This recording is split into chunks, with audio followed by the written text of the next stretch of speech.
السلام علیکم، میں ہوں محبوب عالم۔ آپ دیکھ رہے ہیں میرا یوٹیوب اور فیس بک ڈیجیٹل چینل۔ آج پروگرام کے پہلے حصے میں ہم بات کریں گے کہ امریکہ نے کس طرح عمران خان کی رہائی کا مطالبہ کیا۔ آگے چل کر ہم بات کریں گے کہ مولانا فضل الرحمان نے حکومت کو کیوں دھمکی دی، اور پروگرام کے تیسرے حصے میں ہم بات کریں گے کہ پی ٹی آئی اور حکومت کے جو مذاکرات ہیں وہ کہاں تک پہنچے، اور لاسٹ میں ہم بات کریں گے کس طریقے سے پاکستان کے جو نیوز چینل ہیں انہوں نے پی ٹی وی نیوز کا مقابلہ جو ہے وہ شروع کر دیا ہے۔ سب سے پہلے ہم بات کرتے ہیں کہ کس طریقے سے امریکہ کی طرف سے عمران خان کے لیے ٹھنڈی جو ہوائیں ہیں وہ چلنا شروع ہو گئی ہیں۔ ابھی حال ہی میں صدر ٹرمپ نے جو ہے وہ بڑی مارجن کے ساتھ جو امریکہ کے انتخابات جو ہیں وہ جیتے۔ ابھی ان کی کابینہ کے جو نام ہیں وہ تھوڑے تھوڑے کر کے جو ہے وہ سامنے آنا شروع ہو گئے ہیں۔ سب سے پہلے جو نام سامنے لایا گیا ہے وہ ہے رچرڈ گرل کا نام۔ آپ بہتر یہ جانتے ہیں کہ جب 26 نومبر کو جب عمران خان ڈی چوک آنے کی کال دے رہے تھے تو بار بار جو ہے وہ رچرڈ کی طرف سے یہ ٹویٹ آ رہے تھے کہ عمران خان کو جو ہے وہ آزاد کیا جائے، جو کہ نون لیگ اور پی پی اور باقی جماعتیں جو ہیں ان ٹویٹ سے جو ہے وہ خوش نہیں تھی۔ ابھی حال ہی میں دوبارہ جو ہے رچرڈ گریل نے جو ہے وہ ٹویٹ کیا کہ عمران خان کو جو ہے وہ آزاد کیا جائے، اور کل آپ نے دیکھا ہوگا کہ جیو نیوز کی ویب سائٹ پر جو ہے ایک ٹویٹ سامنے آیا جس میں لکھا گیا تھا کہ ہم جنس پرست گرل کو جو ہے وہ صدر ٹرمپ کا جو ہے ایلچی جو ہے مقرر کر دیا گیا ہے۔ یعنی کہ کس طریقے سے جیو نیوز کو جو ہے وہ اس بات پر اعتراض تھا، اور جب پاکستان نژاد امریکہ جو ہم کو جب ان جیو نیوز کی بات کا ان کی ٹویٹ کا پتہ چلا تو وہ چلے گئے رچرڈ کے پاس۔ رچرڈ نے دوبارہ جو ہے جیو نیوز کے ٹویٹ کو ری ٹویٹ کیا اور کہا کہ میں آج بھی کہتا ہوں کہ عمران خان کو جو ہے وہ ریلیز کیا جائے۔ ان ٹویٹ سے جو ہے وہ نون لیگ کے اندر جو ہے صف ماتم بچ چکی ہے، کیونکہ خصوصی جو ہے وہ ایل جی بنایا گیا ہے صدر ٹرمپ کی طرف سے گرل کو۔ اگر یہ سامنے آتے ہیں، اگر یہ کابینہ میں شامل ہو جاتے ہیں تو نون لیگ والوں کو یہی لگتا ہے کہ وہ عمران خان کی رہائی کے لیے پاکستان کی اسٹیبلشمنٹ اور گورنمنٹ کو جو ہے وہ دباؤ میں لانے کی کوشش کریں گے۔ اور جب رچرڈ گریل جو ہے صدر ٹرمپ کو پاکستان نژاد کے وہ ایریے جہاں پر امریکہ کے اندر پاکستان کی تعداد بہت زیادہ ہے، وہ جب صدر ٹرمپ کو وہاں لے کے جاتے تھے تو صدر ٹرمپ کو یقین دہانی کرواتے تھے کہ پاکستانی جتنے بھی یہاں پر رہتے ہیں وہ آپ کو جو ہے ووٹ دیں گے اور آپ کی پارٹی کو سپورٹ بھی کریں گے۔ اب جب صدر ٹرمپ بڑی مارجن کے ساتھ الیکشن جیت چکا ہے، وہاں کی جتنی بھی مسلم کمیونٹی تھی انہوں نے صدر ٹرمپ کو جو ہے ووٹ کیا اور سپورٹ بھی کیا۔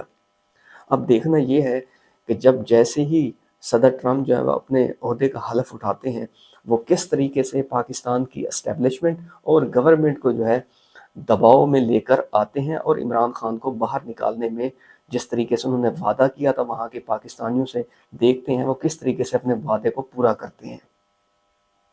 اور اس کے ساتھ ہی پروگرام کا جو دوسرا حصہ ہے اس پہ ہم ابھی بات کرنے لگے ہیں کہ کس طریقے سے مولانا فضل الرحمان نے حکومت کو دھمکی دی۔ آج مولانا فضل الرحمان نے قومی اسمبلی میں اپنے خیالات کا اظہار کیا، جس میں انہوں نے واضح طور پر کہا کہ ہم بالکل جو ہے وہ پیچھے ہٹنے والے نہیں ہیں، کیونکہ گورنمنٹ نے ہم سے وعدہ کیا تھا کہ جو ہم نے بل پاس کیا ہے صدر زرداری اس پر سائن ضرور کریں گے۔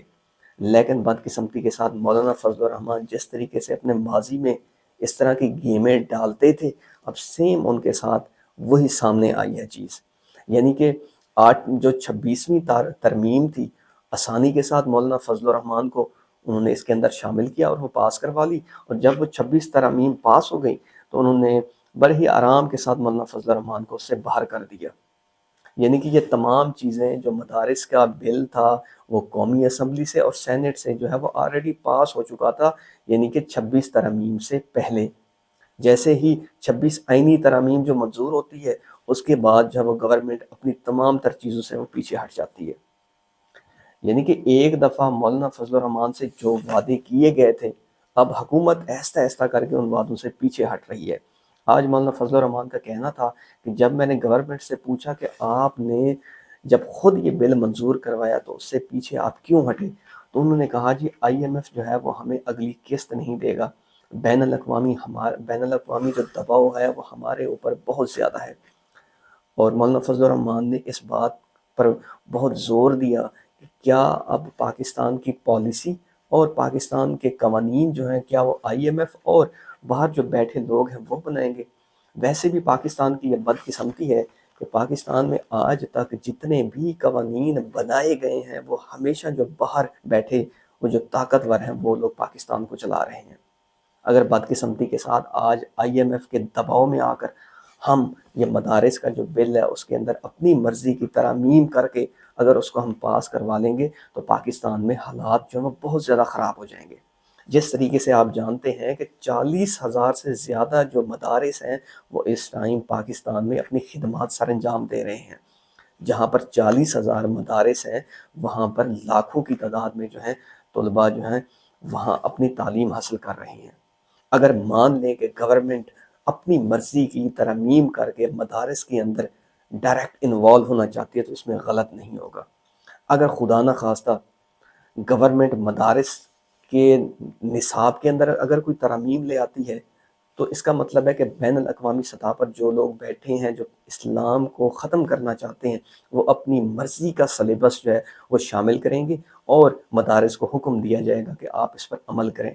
اگر مدارس کو گورنمنٹ ری چیک کرتی ہے، گورنمنٹ کے محکمے اس کو دیکھ بھال کرتے ہیں تو آپ بہتر طریقے سے جانتے ہیں کہ گورنمنٹ کے ہر ڈپارٹمنٹ میں کس طریقے کی کرپشن ہے۔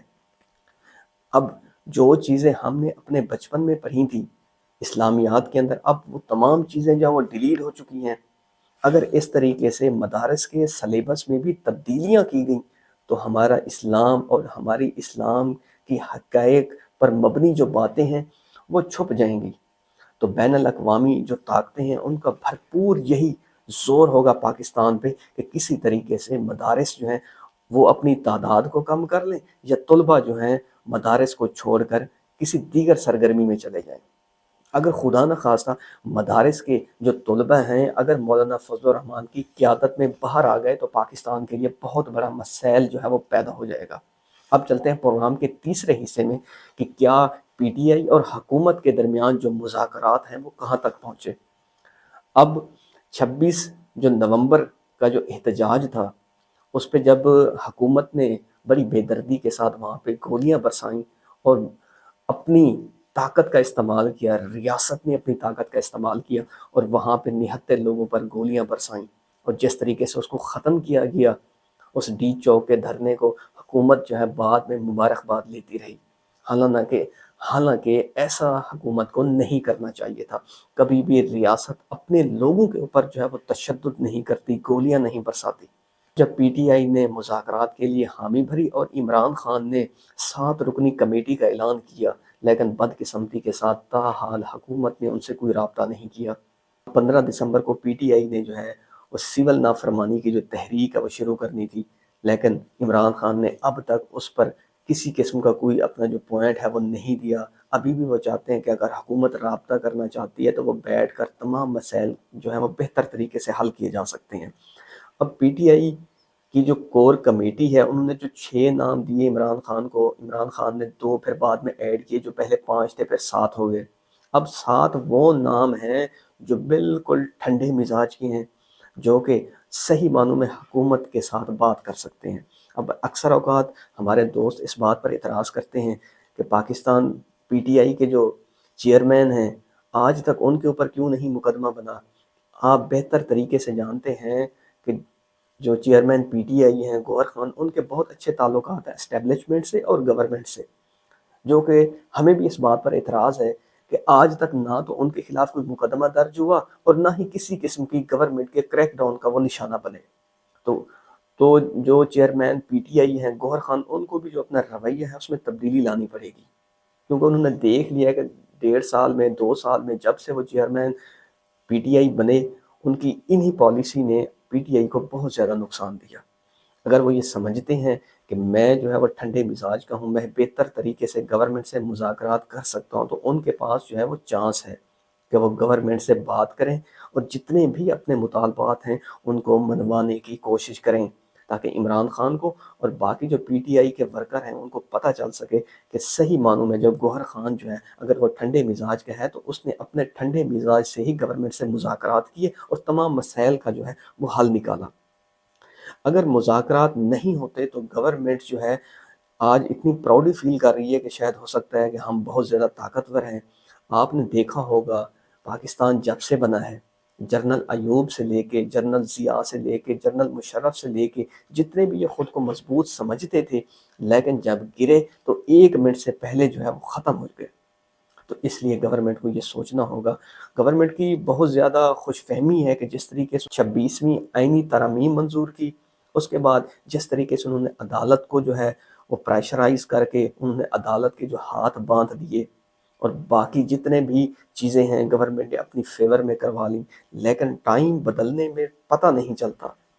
ایک لمحہ تھا جب کوئی سوچ بھی نہیں سکتا تھا کہ پی ٹی آئی جو ہے اس قدر ان کا جو گراف ہے وہ نیچے چلا جائے گا، پھر ایک دم ان کا گراف جو ہے وہ اوپر چلا جائے گا۔ اس لیے گورنمنٹ کو بڑے ہی تحمل سے سوچنا ہوگا۔ اگر آج شہباز شریف نے عمران خان اور دیگر لوگوں کے خلاف ناحق مقدمات درج کیے ہیں، تو یہ وقت جو برا وقت ہے یہ بہت جلدی چلا جاتا ہے۔ وہ وقت بہت قریب آئے گا جب یہی لوگ جو ہیں نون لیگ سے انتقام لیں گے۔ تو پاکستان کو انتقام کی ضرورت بالکل نہیں ہے، پاکستان کو آگے بڑھنا چاہیے۔ اب پاکستان کو بنے ہوئے تقریباً 75 سال ہو گئے، لیکن بدقسمتی کے ساتھ آج بھی ہم اپنی ذاتی جنگ سے باہر نہیں آ رہے۔ اب خیبر پختونخوا میں دیکھ لیں، اگر خیبر پختونخوا میں یہ سب چلتا رہا تو دہشت گردی بہت زیادہ بڑھ جائے گی۔ اب ان کے جو وزیر اعلیٰ ہیں ان کا حق بنتا ہے کہ وہ اپنے صوبے میں توجہ دیں، لیکن کیسے صوبے میں توجہ دیں جب ان کا اپنا جو بانی چیئرمین ہے وہ قید میں ہے؟ تو یہ تمام تر چیزیں بیٹھ کر سالو کرنی ہوگی تاکہ پاکستان جو ہے وہ آگے بڑھ سکے۔ اور پروگرام کے آخر میں ہم بات کریں گے کہ کس طریقے سے پاکستان کے جو نیوز چینل ہیں انہوں نے مقابلہ کیا ہوا کہ ہم نے پی ٹی وی 2 کا مقابلہ کرنا ہے۔ اب پی ٹی وی جو ہے وہ آپ کو پتہ ہے کہ جو بھی گورنمنٹ آتی ہے اس کو سپورٹ کرتا ہے، لیکن بدقسمتی کے ساتھ ریسنٹلی جو اسٹیبلشمنٹ اور حکومت کا پریشر ہے ان نیوز چینلز کے اوپر، انہوں نے آج تک کسی ایک جینون خبر کی جو تصدیق نہیں کی، آج تک کسی جینون خبر کو انہوں نے میڈیا پر نشر نہیں کیا۔ کیا ہم اس لیے دیکھتے ہیں ان نیوز چینلز کو؟ یہ نیوز چینلز کو ہم دیکھتے ہیں، ان کو اشتہارات دیتے ہیں اور یہ چلتے ہیں۔ کیا ان کا حق نہیں بنتا یہ کہ پاکستان میں فیئر چیزوں کو دکھائیں کہ کس طریقے سے پاکستان کے حالات جا رہے ہیں؟ لیکن بدقسمتی کے ساتھ جو پی ٹی وی نیوز کی خبریں ہوتی ہیں، سیم وہی جو رائٹر ہے وہ تمام پاکستان کے نجی جو نیوز چینلز ہیں ان کا ہے۔ اگر آپ پی ٹی وی نیوز کی خبریں دیکھ لیں، ان کے پروگرام دیکھ لیں، اور سیم وہی میتھڈ وہی چیز آپ کو پاکستان کے نجی نیوز چینلز میں نظر آئے گی۔ کیا اس لیے یہ گورنمنٹ ان کو پریشرائز کر کے اپنی تمام تر جو ہے بہتر سافٹ امیج، پازیٹیو امیج دکھانا چاہتی ہے؟ آج جو ہے سوشل میڈیا کا دور ہے۔ آج کل لوگ نیوز چینل کم دیکھتے ہیں، سوشل میڈیا کو زیادہ دیکھتے ہیں۔ اگر گورنمنٹ یہ سمجھتی ہے کہ ان نجی ٹی وی چینلز کو رشوت دے کر، ان کو فنڈ دے کر ہماری جو بلے بلے ہو جائیں گی، تعریفیں ہو جائیں گی، تو یہ ان کی بات غلط ہے۔ آج کل ہر بچہ، چاہے وہ بزرگ ہو یا بچہ ہو یا نوجوان ہو، وہ سوشل میڈیا کا استعمال کرتا ہے۔ سوشل میڈیا وہ چیز ہے جو سب سے پہلے خبر کو جو ہے وہ ٹویٹ کرتا ہے۔ سوشل میڈیا سے کوئی بھی خبر جو ہے وہ چھپ کر نہیں رہ سکتی۔ یہ 1970 کا وہ دور نہیں ہے جب آپ بھٹو کو پھانسی دے دیں گے اور کسی نیوز پیپر میں یہ خبر نہیں آئے گی۔ اب سوشل میڈیا کا دور ہے، جو چیز نیوز چینل والے نہیں دکھائیں گے وہ سوشل میڈیا پر آٹومیٹکلی آ جائے گی۔ پاکستان کی بدقسمتی یہ ہے کہ جب بھی کوئی ایسا ایونٹس آتا ہے یا کچھ بھی ہوتا ہے تو فوراً سے پہلے انٹرنیٹ کو بند کر دیا جاتا ہے۔ کیا یہ لوگ آپ کو ٹیکس نہیں دیتے؟ اب بدقسمتی دیکھیں کہ زمانہ جاہلیت کی بات دیکھیں کہ وی پی این کو جو ہے وہ غیر شرعی قرار دے دیا گیا۔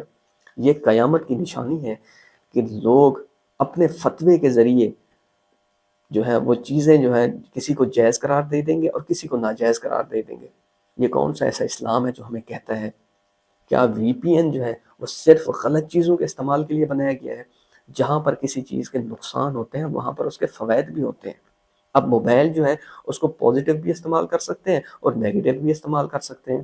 جہاں پر وی پی این 90% جو ہے اس کو صحیح معنوں میں استعمال کیا جاتا ہے، وہاں پر صرف 10% جو ہے اس کو غلط استعمال کیا جاتا ہے۔ لیکن کیونکہ گورنمنٹ کو لگتا ہے کہ وی پی این کے ذریعے جو ہے ٹویٹر اور باقی چیزیں عوام جو ہے وہ دیکھ سکتی ہے، ان کو روکنے کے لیے آپ نے جو ہے انٹرنیٹ کو بند کر دیتے ہیں، وی پی این کو بند کر دیتے ہیں۔ آپ نے اربوں روپے لگا کر فیئر وال جب بنائی تاکہ انٹرنیٹ کی سپیڈ سلو ہو اور صحیح طریقے سے لوگوں تک انفارمیشن نہ پہنچے۔ آج جس دور میں ہم جا رہے ہیں، سب سے زیادہ جو کام ہے وہ آن لائن ہوتا ہے۔ جب ہمارے پاس انٹرنیٹ ہی نہیں ہوگا تو کس طریقے سے آن لائن جو ہے وہ کام ہو سکے گا؟ تو آن لائن کام کرنے والوں کو پاکستان میں شدید مشکلات کا سامنا ہے۔ اب ریسنٹلی ایک رپورٹ آئی تھی جس میں بتایا گیا تھا کہ ہر مہینے ہزاروں کی تعداد میں ہمارا جو پڑھا لکھا جو نوجوان ہے وہ باہر جا رہا ہے۔ اس کی وجہ یہ ہے کہ ہم نے سرکاری جو نوکریاں ہیں ان کو ختم کر دیا ہم نے۔ جب سرکاری نوکری ہی نہیں ہوگی تو یہاں پر نوجوان کیوں پڑھے گا؟ اب ایک بندے نے اپنی پوری جوانی جو ہے وہ گورنمنٹ کو دے دی، جب اس کی مراد لینے کا ٹائم آتا ہے تو گورنمنٹ اس کو مراد نہیں دیتی۔ اس سے اچھا نہیں کہ وہ اپنے بزنس کرے اور گورنمنٹ والے شعبے میں نہ آئے۔ تو یہ تمام تر چیزیں ہماری گورنمنٹ کو دیکھنی ہوں گی، ورنہ ٹائم بدلنے میں دیر نہیں لگتی۔ جس طریقے سے عمران خان کی حکومت ایک وقت تھا جب بہت زیادہ اسٹرانگ تھی، اسٹیبلشمنٹ اس کے ساتھ تھی، پھر اچانک دیکھ لیں کہ عمران خان کس طریقے سے جیل میں چلا گیا اور کس طریقے سے اس کے اوپر ناجائز مقدمات بنائے گئے۔ اگر جس چیز کو ہم زیادہ پریس کریں گے وہ جب اٹھے گی تو اس کا پریشر بہت زیادہ ہوگا۔ اس وقت سے ڈریں جب اس قوم کے نوجوان اگر روڈ پہ باہر آ گئے تو آپ کے لیے جینا مشکل ہو جائے گا۔ تو اس لیے آپ اپنے لیے نہیں بلکہ قوم کے لیے سوچیں۔ اس کے ساتھ ہی جہاں رہیں خوش رہیں، اپنا اور میرے چینل کا خیال رکھیے گا۔ پاکستان زندہ باد۔